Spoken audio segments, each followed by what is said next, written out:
আরাফার দিনের শ্রম বিগত 1 বছর আগামী 1 বছরের গুনাহ মাফের কারণ হয়ে যাবে ইনশাআল্লাহ।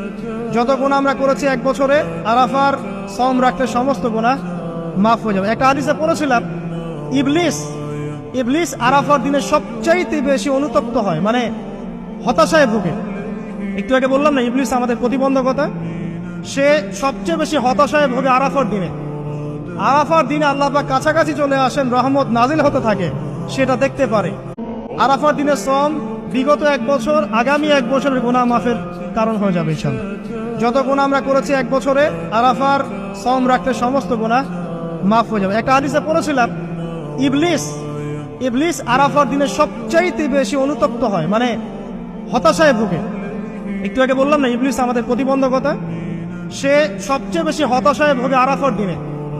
আরাফার দিনে আল্লাহ পাক কাছাকাছি চলে আসেন, রহমত নাজিল হতে থাকে, সেটা দেখতে পারে। আরাফার দিনের শ্রম বিগত 1 বছর আগামী 1 বছরের গুনাহ মাফের কারণ হয়ে যাবে ইনশাআল্লাহ।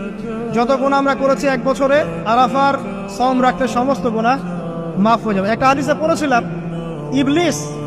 ইবলিস আরাফার দিনে সবচাইতে বেশি অনুতপ্ত হয়, মানে হতাশায় ভোগে। একটু আগে বললাম না, ইবলিস আমাদের প্রতিবন্ধকতা, সে সবচেয়ে বেশি হতাশায় ভোগে আরাফার দিনে। আরাফার দিনে আল্লাহ পাক কাছাকাছি চলে আসেন, রহমত নাজিল হতে থাকে, সেটা দেখতে পারে।